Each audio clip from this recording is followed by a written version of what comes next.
This is the Hollywood Outsider. I am your host, Aaron Peterson, and I want to welcome everybody to a special edition of the Outsider podcast, as today we are joined by a special guest. That's Mr. Chambers Stevens. Hi, Chambers. Hey, buddy. How's it going? Doing great. Cold in Chicago? It's a little chilly. Yeah, snow's getting ready to fall.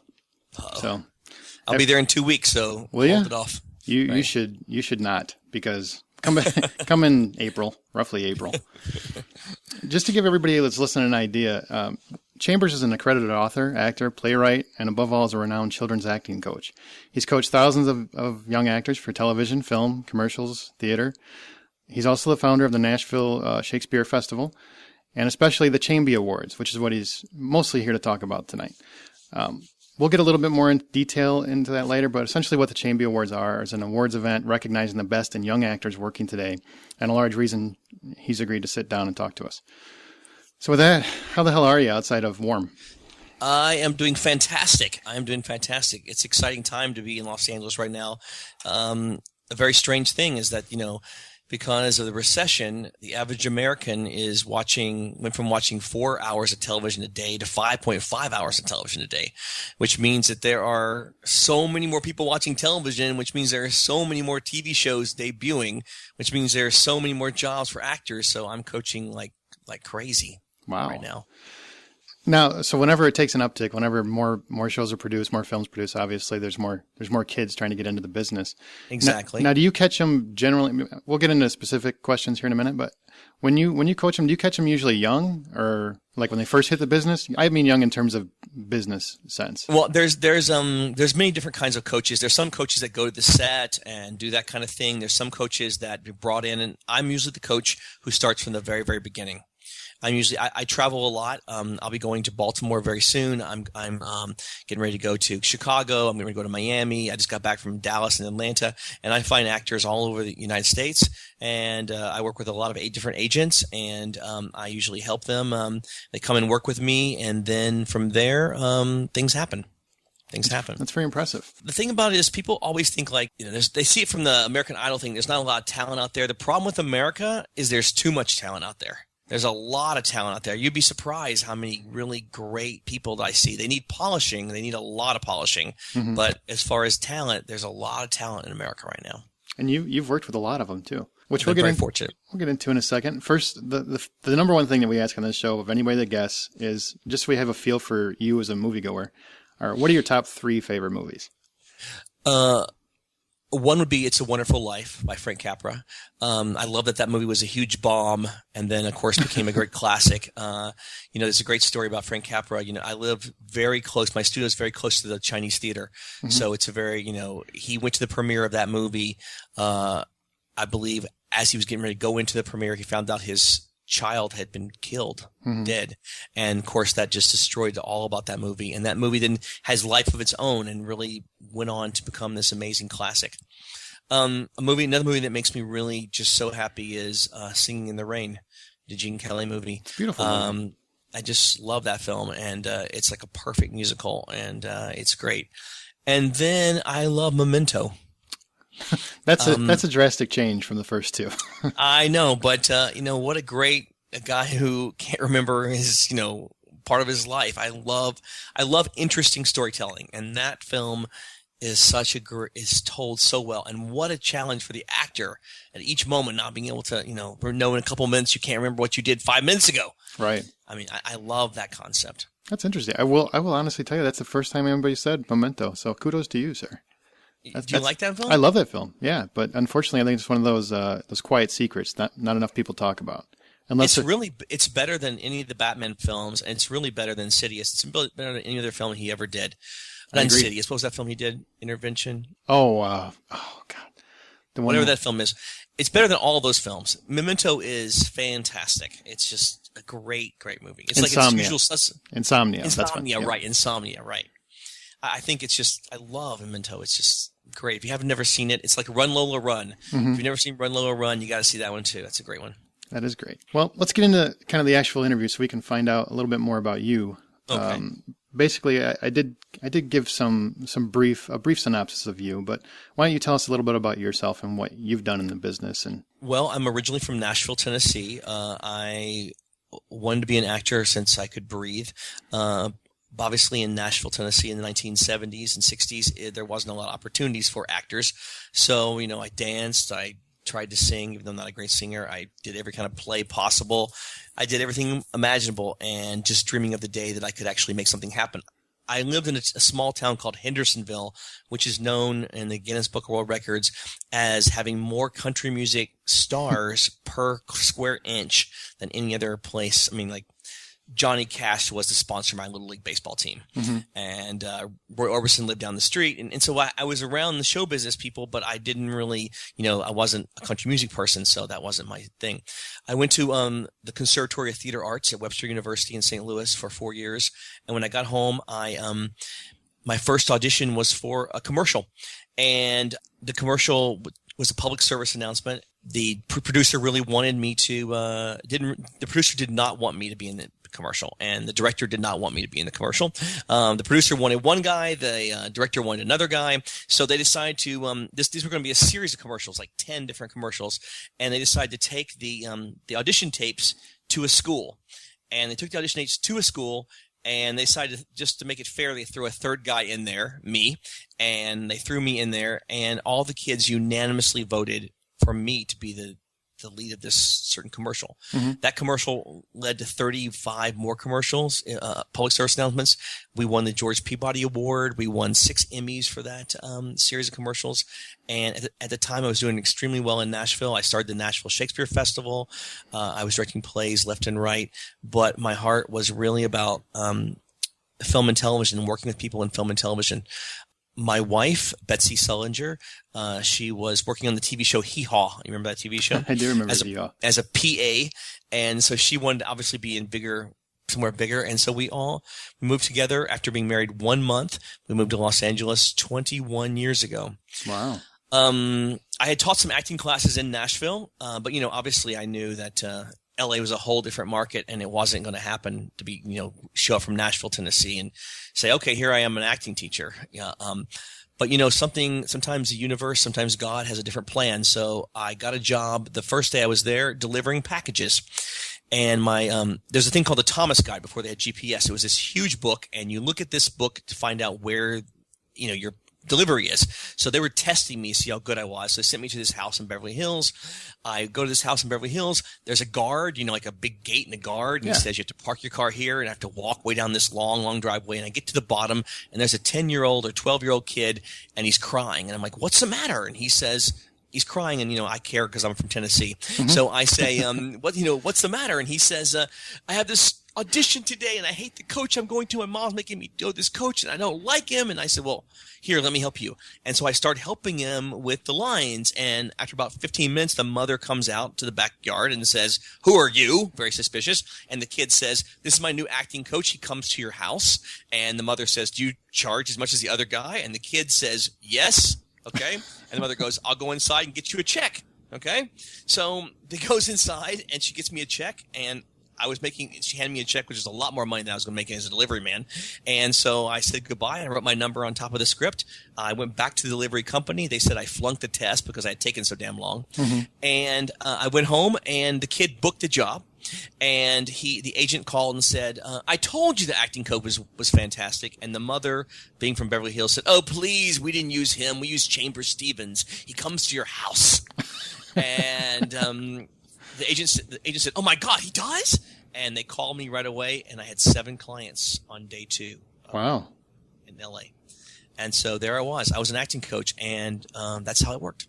And you've been going since then, huh? It went really well for a while, and it went well for like 4 or 5 years. And then one day, a young girl comes in who I didn't know very well, and she wanted an original monologue.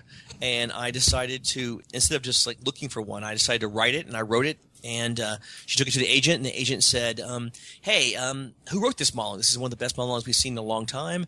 And the mother said, Chambers did. And the agent says, I want to buy his book. And it turned out that the mother and the actor Robert Guillaume, remember him from Benson? Do. Benson, yep. They owned a publishing house together. And they called me, and they said, oh, by the way, we want your book. And I'm like, of course, in L.A., you never, ever say no. Right. Okay. So if someone she says, I want your book. You have enough monologues for a book, right? And I said, absolutely. Of course, I had only one monologue, the one I wrote for that girl. So I got a pair of pajamas. I sat in my house for 3 weeks. I wrote 50 monologues. At the end of the 3 weeks, I sent them. I had a big party, and I invited all the kids I coached to test the monologues, and I sent them to the publisher. And she said, by the way, while you were gone, I decided you should write a book of commercials too. Do you have any commercials? The answer is always yes. So I said yes. And I gained 5 more pounds, got another pair of pajamas. Next thing I knew, I was traveling the country with my books, and that was 7 books. That was 7 books ago, and now I have 3 more coming out in the next 8 months. So I have 10 books total. Wow. Now, were you ever interested in coaching before it actually happened, or was this literally just a fluke? Well, I was doing it in Tennessee, and but I've never really growing up, I never really liked kids that much. I didn't really hate kids. I just never really liked them that much. But I always had this thing where if I went to someone's party and they had a kid and the kid was upstairs asleep, as soon as I walked into the party, the kid would wake up, come down the stairs in their pajamas, and attach themselves to my leg. And kids have always been like that with me. They've always been just right there, just always right wherever I was. So I just have this thing that I'm really good at helping them and telling them the truth, and really, they have a lot of enthusiasm. You just got to be really honest with them and very clear. And they have a great imagination, and just let them imagine in their circumstances, and they do amazing things. That brings me to another question. What about coaching younger actors is more accessible than, say, mature actors, like adult actors? Adult actors, and I do coach a lot of young adult actors, actors from 18 to maybe 30, and their biggest challenge is they get in their way. Their own way? They really doubt their dream. They doubt their ability.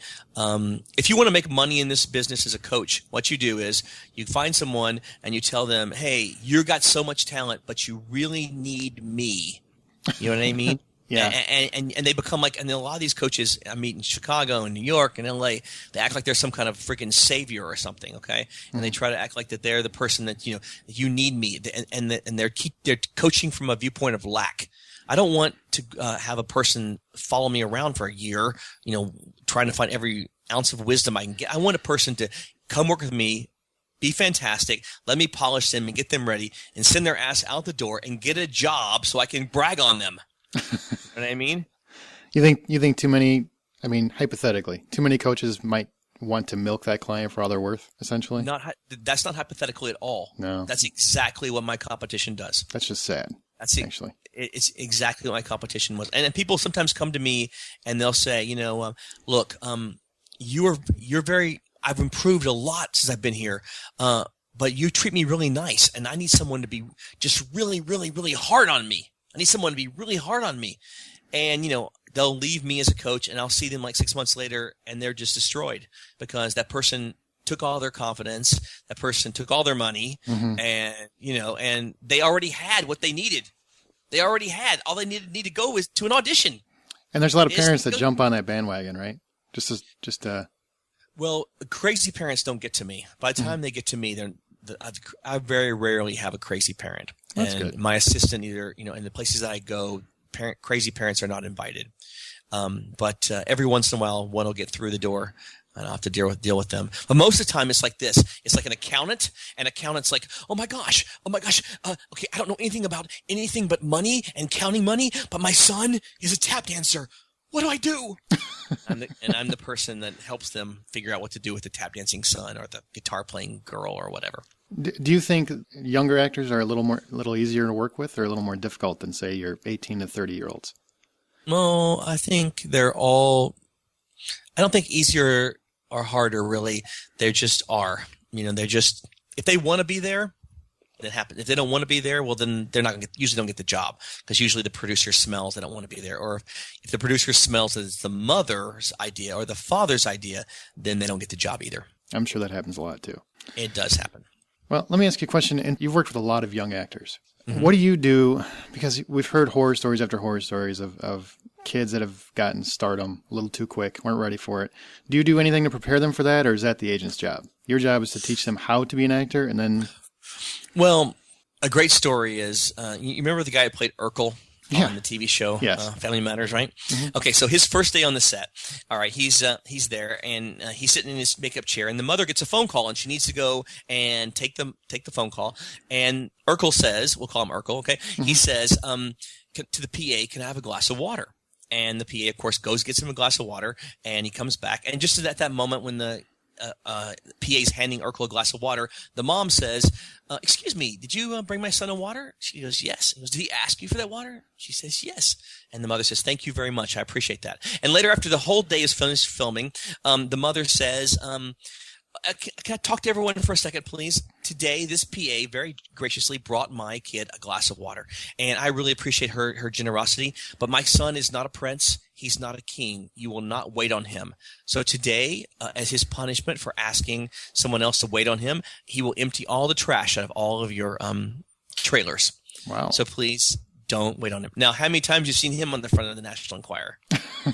0. Okay. So if you have good parents, usually you never have that problem. Okay. If you have bad parents, usually you sometimes you do. That's an excellent answer. Yeah. And one I've never heard, honestly. There's not enough accountability. Is that hard for you to deal with when you see one of your kids that does go through that in terms of has a hard time adjusting to stardom? Well, usually we have a lot of interviews, soft skills now. So before they go on a big movie premiere, we sit them down and I go over all the interview questions and we prepare them for all the things they're going to be prepared for. And I talk to them about, especially if they're a guy, I tell them, okay, there's going to be girls everywhere and they're going to want things from you. And, I'll go, especially teenage boys, like make sure they all understand how it's going to work. And then I say, now you're accountable to me, and you say, call me and say, "Am I right? And did this actually happen to you? This happened to you." And, usually that's what happens. Usually the kids that do really well are not the kids that are full of ego. Mm-hmm. Usually it's the kids who don't do well or their parents are really kind of nutty that have the problems.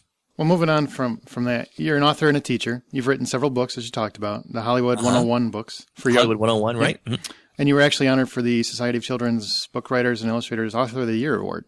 Correct? Yes. Okay. Mm-hmm. What was your original intent with these books? I mean, what was your original idea? What'd you want to do with those? Let's just say this, okay? Let's say that you are you want to play baseball, okay? Mm-hmm. And so you obviously try out for the team, okay? And you know that there's a ball and there's bases and there is a bat and there's a pitcher and you know the rules, right? Mm-hmm. And so you can go to the practice and practice, okay? And usually, everyone in the world knows you throw the ball, the pitcher throws the ball toward the guy who has the bat. Mm-hmm. Everyone knows that. Well, unfortunately, a lot of people who direct at schools don't know the single thing about blocking. They don't know anything about comic timing. They know, they're just like maybe the English teacher who unfortunately is very sweet and wants to put on a show. And that's really, the actor doesn't have anything to do, doesn't know what they're learning. I mean, I had a really, really bad drama teacher. He was really bad and he knew he was bad. And when I graduated, he said, "Look, I knew I was a bad teacher for you, but I gave you the one thing you needed, which was the chance to be on stage." And he was right. That was a great thing. Mm-hmm. But if you want to be in commercials, what do you need to do? You need to practice being in commercials. Okay. So how do you practice? Do you sit in front of the TV and write down every freaking commercial that comes on? That's a waste of time. So instead, I wrote 2 books of commercials, 100 commercials each. So you have something to practice. You want to be on TV? Well, then I have a bunch of scenes. The very first book of original television scenes. And if you want to be on television, you need scenes to work on. If you don't have scenes to work on, how do you know how to audition unless you've ever seen a television scene? Monologues. The problem with most monologue books is they're way too long, or they're way too adult, or they're way too wordy, and just they're written by someone who's actually seemed like they never met a kid before in their life. So I've written 400 monologues, and I've written 300 scenes and 200 commercials. So that if you're an actor and you want something to practice, now you have the tools to practice. You have tools to practice. And these are based on your own personal experience with auditions and whatnot? Oh, yeah. Sometimes they're based on, sometimes I'll get 20 kids in a room and I'll ask them a bunch of questions and I'll just write down one line. I'll write down, okay, this person has a twin sister and I want to write a monologue about twin sister. Mm-hmm. Recently I had a friend who was casting a show on Broadway and it was 9 o'clock in the morning her time and 6 o'clock in the morning LA time. And she called me and said, "If I hear another one of the monologues by you on this stage," it's already only 9 o'clock and she's already heard 7 monologues by me. She's like, "I'm going to shoot you." Nice. You know what I mean? But that's a compliment. That's the kind of thing I want kids to have something to actually work on. It's very noble, and I think it's great that you're doing that for them. We've talked a lot about your background, who you are. Let's talk a little bit about what you're doing. You've established the Chamby Awards, named after you, I would imagine. And well, actually, I didn't establish the Chamby Awards. The publishing company, Sandcastle Publishing, they established the Chamby Awards. They graciously named it after me. Kids call me Chamby, so that's why they actually named it after me. And the goal was, of course, that kids are not recognized in the film and television industry for their performance. The website, by the way, is chambyawards.com, and you can find that as well on Facebook and Twitter. And it is going to be an awards event that happens every year, and it's specifically focused, like he said, on actors working under the age of 18, correct? With a day affiliate. You have to actually have started the film or television show episode by before your 18th birthday.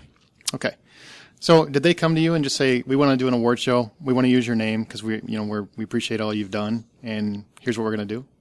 Yeah, well, they basically said, what do you think of this idea? And then I said, this is a fabulous idea. And so I kind of started running with it myself to make it happen. We started with just each year naming them and then taking out an ad in the backstage paper, a full-page ad in Backstage. We started that in 2005.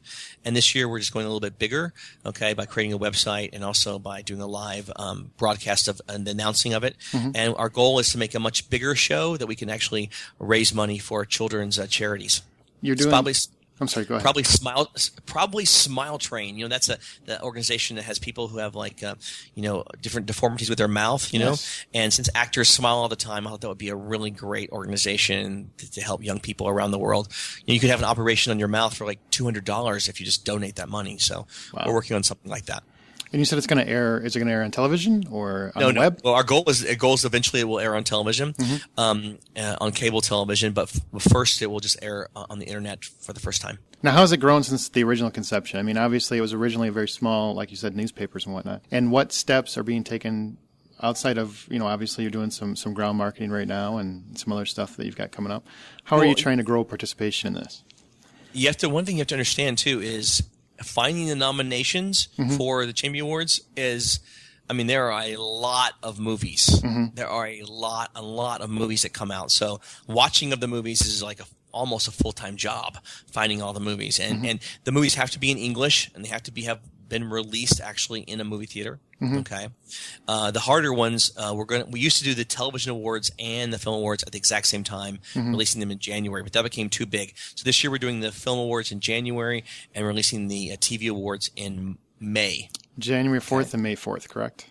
Right. Okay. And we have a Facebook page is doing really well, and we have our Twitter is doing tremendously well, and we're getting tons of emails from everybody and people that are possibly nominated, people that are starring in movies like Real Steel and Win-Win and Crazy Stupid Love and Super 8, those guys like that, and they're all emailing us, making sure that they're considered for it, and the studios now are starting to. Before we used to have to beg the studios for press kits, and now they're like sitting like crazy. They want a Chamby Award on their market, and so. I can actually, right off the top of my head, I can think of the kid from Real Steel. I can think of the kid from Super 8. Caitlin Dever, I think it's Dever. She was on Justified. She's a young actor. I mean, there's several performances I can think of. If I wanted you to at least consider them, how would I get that to you? Just email you or? Yes. Well, you go on the Chamby Award Facebook and just post it. Okay. And just before the end of the year, we still have the movies that are coming out. We need, Ezra Miller we need to talk about Kevin. We got the 2 stars of Hugo. We got The Descendants. It opens today, actually. We got the Cameron Crowe movie, We Bought a Zoo. We have a lot of films that are coming out still that are really great. And some obscure Sundance films that opened. Did you see Terry? No. Yeah, Terry was really fantastic. Bridget Zedino was a wonderful actor in that film. What is Terry about? That's one I haven't heard of. Terry stars John C. Reilly. Okay. And Terry is a rather heavy-set, he's over 18, a rather heavy-set young guy who goes to high school whose parents have died and has no really life whatsoever. And these other kids these other misfits kind of all start bonding together with him. And the principal who helps them bond together is John C. Reilly. And they don't bond together in an ABC Family kind of way. They bond together in a very bizarre Sundance kind of way. But it's really well acted, that film. Really? It actually just came out on DVD about I think 2 weeks ago. Well, I'll have to check that out.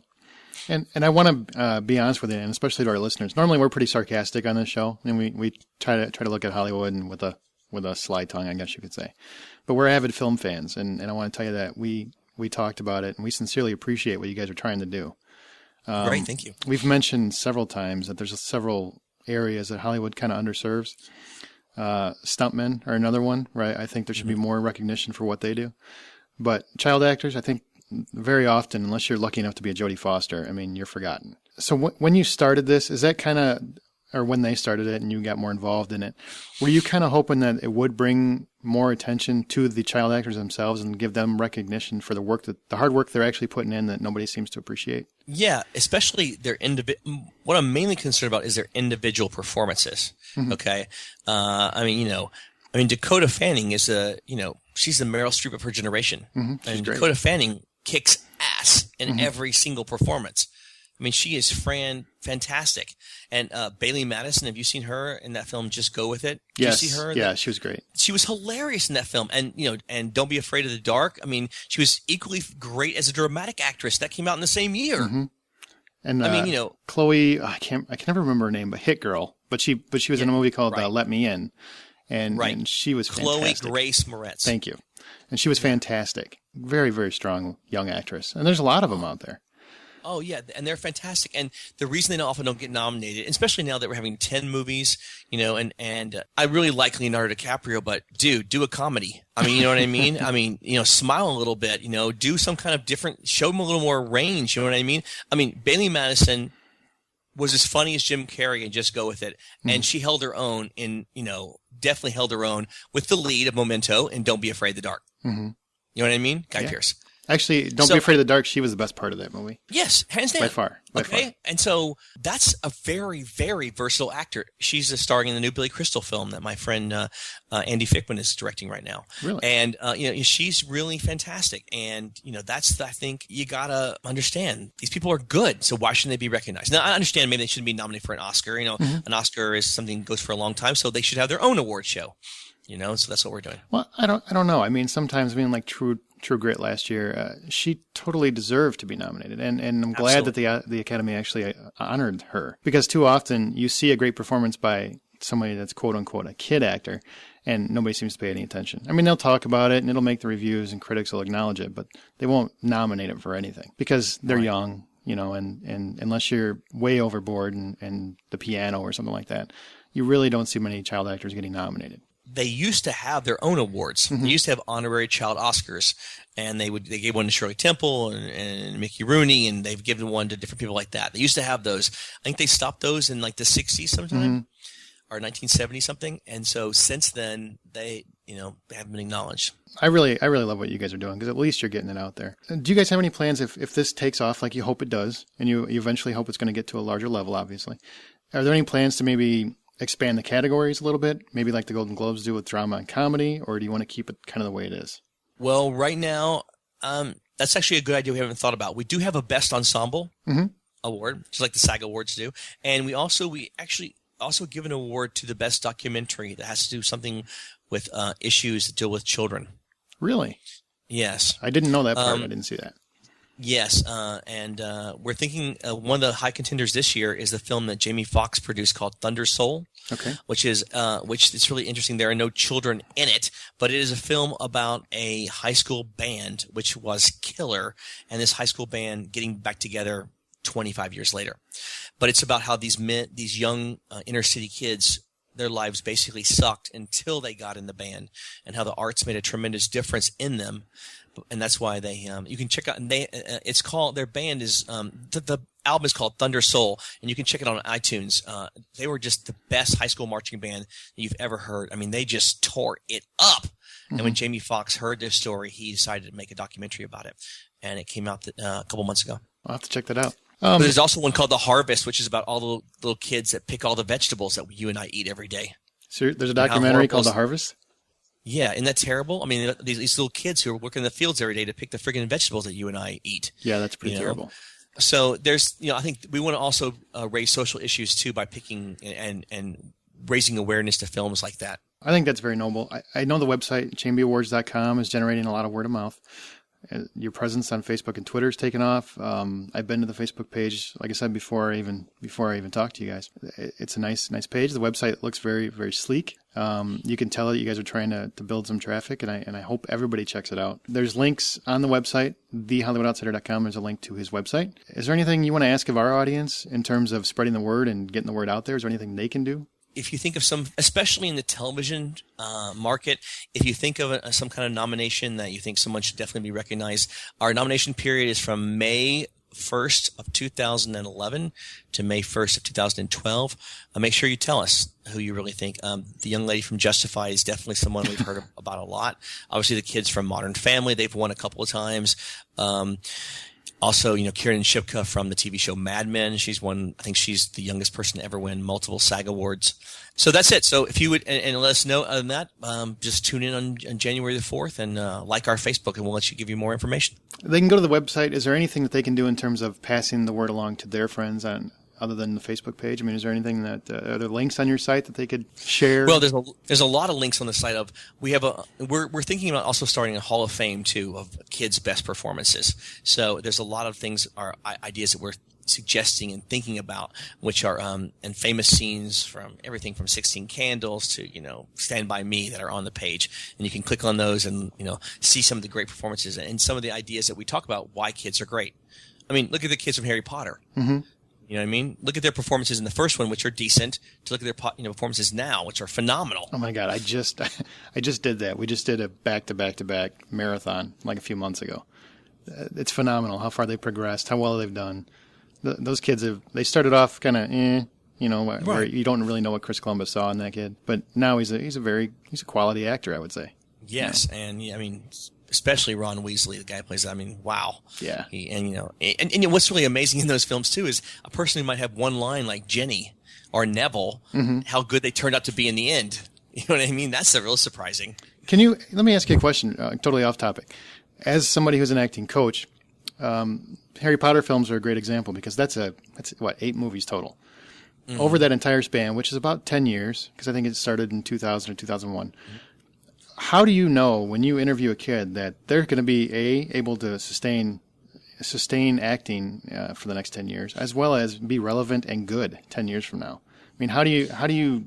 That's a big chance, and all those kids seem to have turned out well. Yeah, well, I think one of the things that happened to them too is that they did not. Like Emma Watson had no idea how much money she made until you read that until a couple of weeks ago. No, I didn't. She was given an allowance, and as she was starting Brown, I believe, she asked her parents, "How much money, by the way, do I really have?" And they said $31 million. Holy crap! So she was like, so I think keeping them grounded like that. I think obviously they interviewed the parent ad nausea. Just making sure the parent was really the person and what were they going to do and how they're going to do it. And, now we also have something called the Coogan account, which is part of your money goes into account that you only can get when you're 18 years old. Mm-hmm. So parents that used to live off their kids, it's impossible to live off their kids now with this Coogan account. So there are protections in place now, so the kids aren't milked for Jackie everything. Coogan was the youngest kid. He was the youngest kid in the kid movies with Charlie Chaplin. Yes. And he made $1 million a year. And when he got 18 years old, he asked for his money, and his parents said, "Oh, we spent it already." So when he got older enough, he decided to help get a law passed called the Coogan account. And now a portion of all the money goes into the Coogan account. That's fantastic. That's really what I have.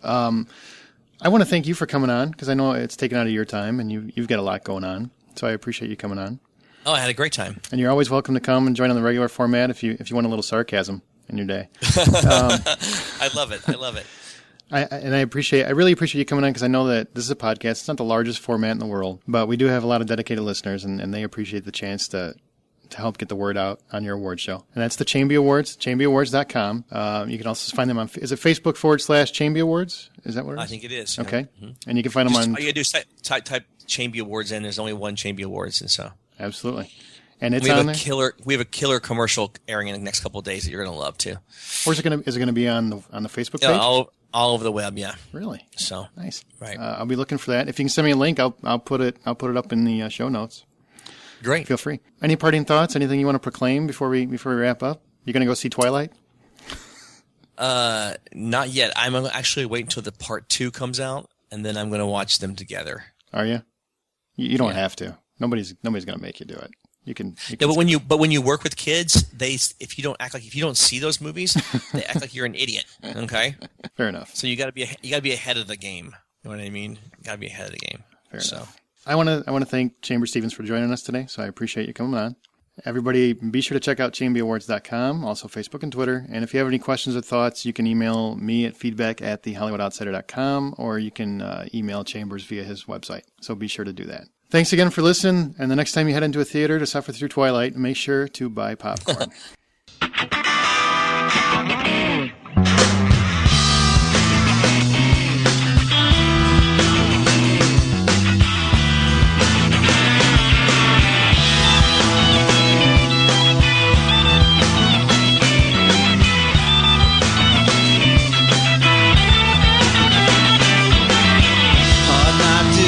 For me letting you go, no time to visit, I just wanna go home. And you're never to understand that I'm doing the best I can, and all I know is all I'd rather be home. I'd rather be home. I'd rather be home.